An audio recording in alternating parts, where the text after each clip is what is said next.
আসসালামু আলাইকুম। কেমন আছেন সবাই? আশা করি সবাই ভালো আছেন। আলহামদুলিল্লাহ আমিও ভালো আছি। খুব সকালে আজকে ঘুম থেকে উঠছি, ফজরের নামাজ পড়ে যেত ঘুমানো হয়, আজকে আর ঘুমানো হয় নাই। ঘুম থেকে উঠে টুকিটুকি কাজ সারলাম। কাজ সারার পরে ভাবলাম যে সকালের নাস্তা বানাইতে হবে। রান্নাঘরে চলে আসছি। রান্নাঘরে আসার পরে ভাবলাম যেহেতু ফ্রিজে অনেক তরকারি রয়ে গেছে, তরকারি করে বের করে গরম করি আর ভাত রান্না করি। তো সেটাই করতেছি। রুটি বানাইতে চেয়েছিলাম, রুটি আর বানাই নেই। চলেন আপনাদের সেটা দেখাই, কি তরকারি বের করলাম ফ্রিজ থেকে আর কি রান্না করি। ফ্রিজে ছিল পাবদা মাছের তরকারি, সেই পাবদা মাছের তরকারি বের করে নিয়ে গরম করে নিলাম। এদিকে হচ্ছে যে বেগুন কেটে নিছি, এই বেগুন ভাইজে মশলা দিয়ে ভুনবো। আর এই ফ্রিজ থেকে কিন্তু রুই মাছের তরকারিও বের করছি। গতকালকে রুই মাছ ভুনছিলাম, সেই রুই মাছ ভুনা তরকারিও রয়েছে। এই যে রুই মাছ বের করে নিছি, পাশে আবার একটু উস্তা ভাজিও আছে। তাই রুই মাছ ভুনা, তারপরে উস্তা ভাজি, আবার বেগুন ভাইজা ভুনবো। আর এদিকে এই যে পাবদা মাছের তরকারিও গরম করে বেরিয়ে নিছি। তা এইগুলা দিয়ে হবে আজকে আমাদের সকালের নাস্তা। তারপরে দেখি দুপুরে কি রান্না করি। এই তরকারিগুলাই ফ্রিজে থাকার কারণে আমি রুটি বানাইলাম না, যে ভাত রান্না করি গরম ভাতের সাথে এইগুলা দিয়েই সকালের নাস্তা চলে যাবে। বেগুন ভাজার জন্য হলুদ লবণ তখন সুন্দর করে একটু মাখাই নিই। বেগুন বের করছিলাম আপনার চারটার ভিতরে তো একটা একার পুরাই নষ্ট, আর এই তিনটা ভালো ছিল। তো ভাবলাম ফ্রিজে না রাখাচ্ছে বলে রাখি, যদি এই বেগুন ভাজা সব খাইতেও না পারি ফ্রিজে রাইখে দিলে তারপর দিনকার গরম করে খাইতে পারবো। তো আমি একটা জিনিস দেখি কি, ভালো বেগুন আইনে রাখি বাসায়, দুদিন পর পোকা হয়ে যায়। আবার আমার বোনরা গতকালকে কতগুলো বেগুন নিয়ে আসছে, শশা আনছে, ওরা কাঁচা বাজার করে নিয়ে আসছে অনেক। তা আমি ভাবলাম যে আমার বাসায় যে আনা ছিল বেগুনগুলো আগের, সেগুলাই আগে খাই, তারপরে বোনরা আনছে ওইগুলো খাবার। ওরা অনেকগুলা বেগুন, শশা, কাঁচা টমাটো, তারপরে ওই যে কী সবজি যেন বলে থাকে, পটল, এগুলো অনেক কিছুই নিয়ে আসছে। ওরা মাছও নিয়ে আসছে, আমি রাগ করছি আর এগুলো আনছে পরে বাসায়।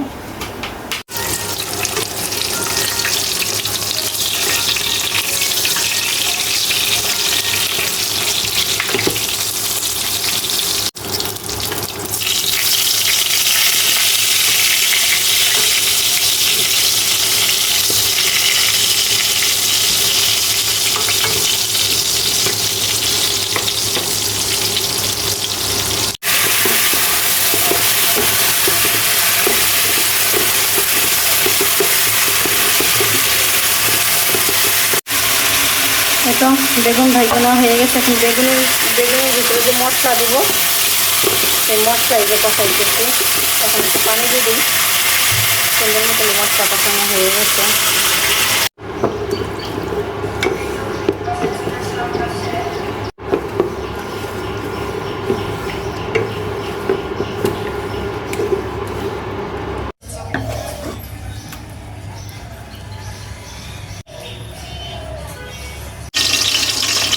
বেগুন ভাইজা ভুনে নেওয়ার পরে ভাবলাম যে একটা ভাজি করি। এই ভাজি এখন সকালে করতে চেয়েছিলাম না, কিন্তু আমার মেয়ে করতে বলতেছে যে কাঁচা টমাটো আলু দিয়ে একটা ভাজি করো, ওর নাকি ভাজি খাইতে মন চাইতেছে। সেই জন্য ভাবলাম যে কাঁচা টমাটো যেহেতু ঘরে আছে, কাঁচা টমাটো আলু দিয়ে একটা ভাজি করে দিতেছি।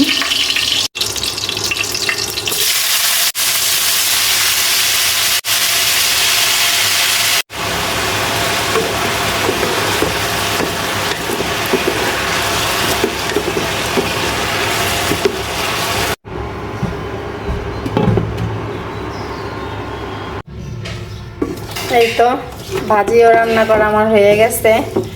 তো ভাজি রান্না করার পরে অনেকক্ষণ পর্যন্তই আমি চুলার উপর রেখে দিয়েছিলাম, এভাবে কড়াই থেকে বাড়ি নেই।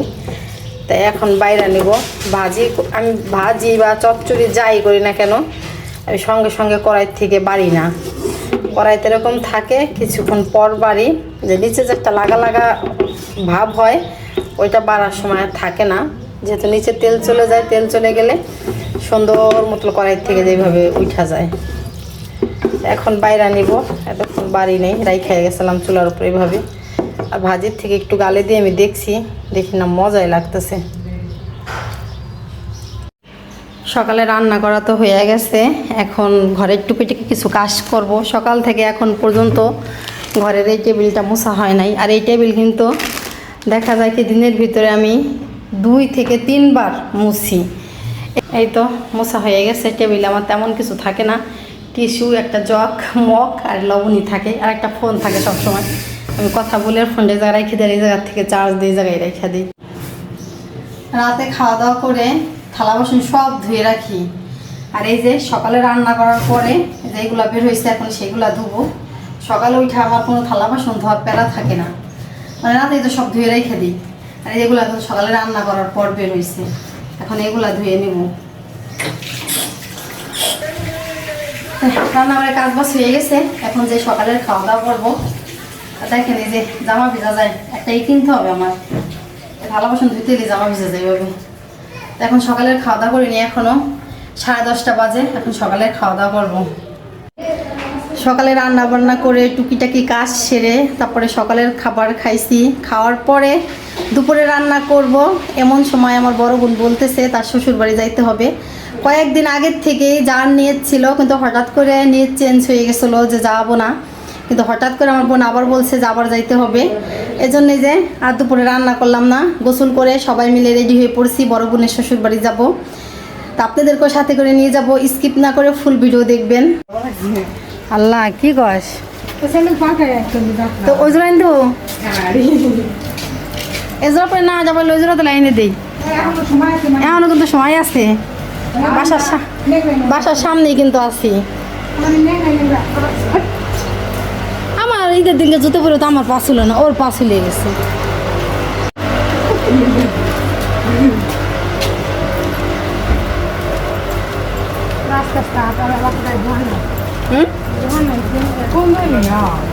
হ্যাঁ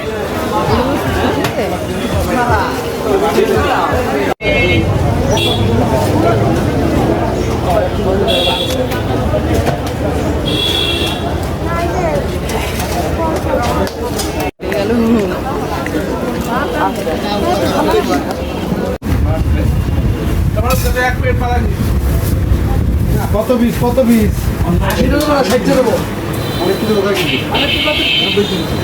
না আমি কিনি আর সাইকেল বাড়াই দিই।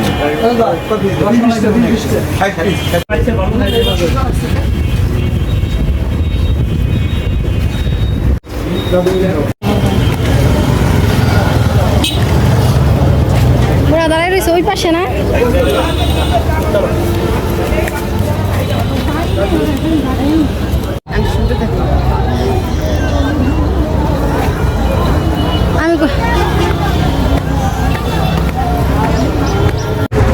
আমরা কোথায় যাইতেছি সিফাত?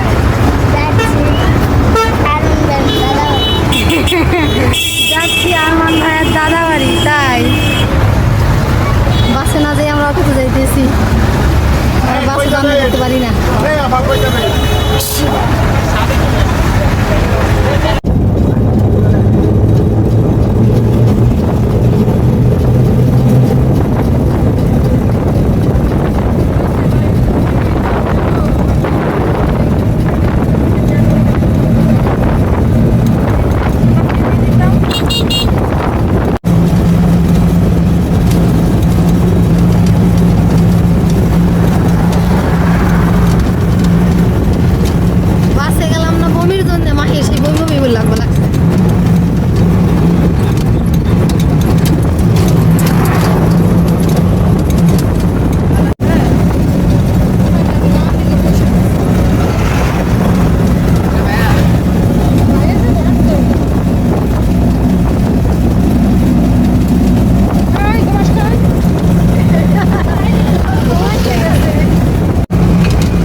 শুনছিস নি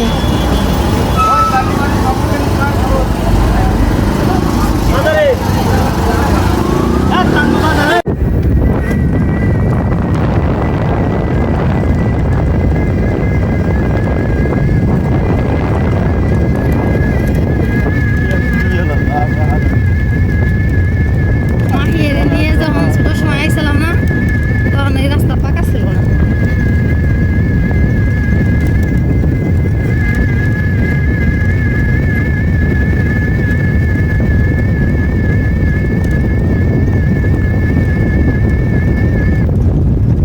বেশি রাত্রে এই রাস্তা চলাচল করা বড় আবার না এমনি বেশি রাখতে হবে।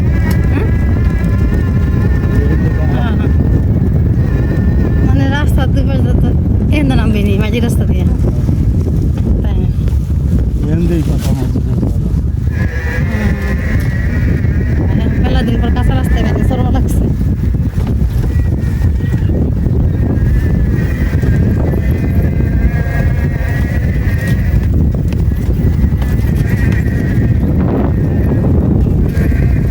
আর দেরি হবে একটু। ওই মসজিদ পর্যন্ত নামাই দিয়ে আসা লাগবে। চকে কাজ করে আসছে কাজ করে আমাই যেতে হবে ধীরে। মানে মিষ্টি নেই কতদিন আগের হবে মসজিদ মেলা একটা পুরাতন মেলা আগে তাই না? আগেকার আমলে জানলা কোয়ানো কে ওই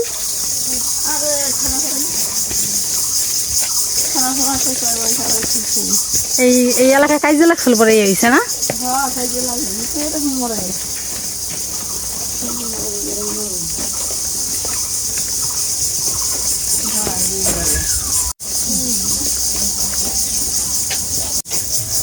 সবার বাড়ি পিস উঠে গেছে এগুলো কি বস্তা বড় পিস নি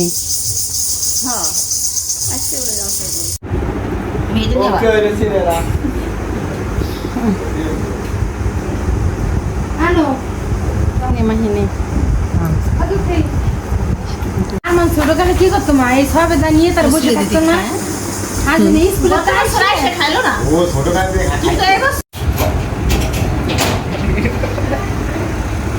আর মান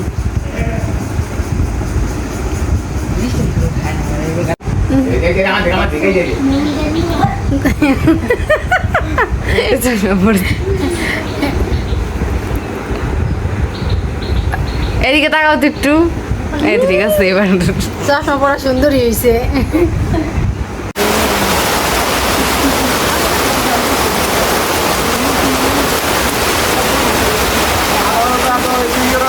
জায়গা দেখতে হবে তাহলে গ্রামে পেয়ে আমার বুঝিস ছিল কালকে হয়ে যাবে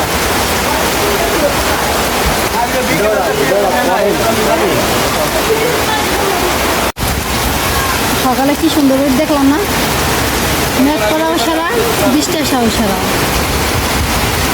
ঝুম বৃষ্টি নাম্বার লাগছে রে বিয়ের বড় পিএস মূল্যকের পিএস ভিজে গেল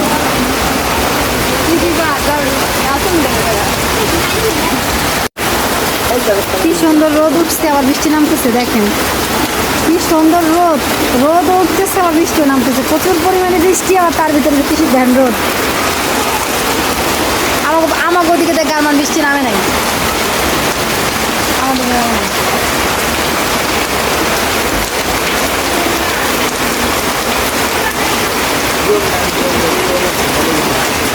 হ্যাঁ কইছি উঠান বড় পিএস ওই পাশে পিএস এই পাশে পিএস ওই ঢাইকে রাখছে অনেক পিএস যাদের বাড়িতে জিরাত আছে এরকম যদি হঠাৎ বৃষ্টি আসে কি করে তখন বলেন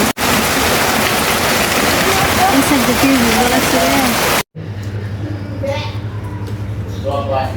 রে দোকানের মালায় খেতেছে দেড় লাগে ভিডিও নাম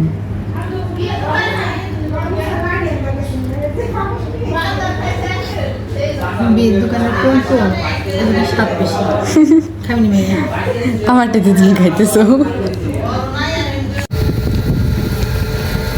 এক জায়গায় আসলে তাড়াতাড়ি বেরোতেছিল কি কিন্তু তাড়াতাড়ি বেরোনো যায় না।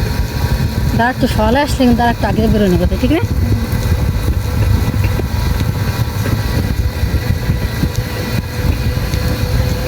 কিসের আজান দিয়ে দিবি না বাসায় যেতে যেতে? না না দূর লাগে না, বাস ভাঙ্গা যাবো। ভাঙা যাবে। হ্যাঁ ভাঙ্গা যাবো। লাগবে না 1-1.5 ঘন্টা মাগরের আজান তো দিয়ে দিল।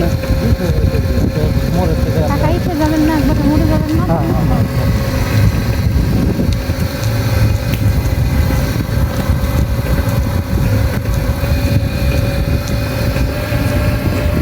সব বড় কিছু দিয়েছে।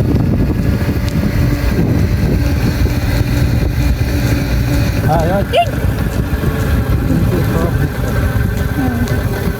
বাড়ি দিয়ে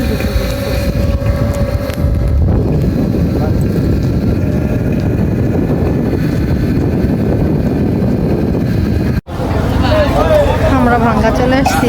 ভাঙ্গা এসে এখন এই যে ফুচকা খাওয়ার জন্য এই জায়গা বসছি।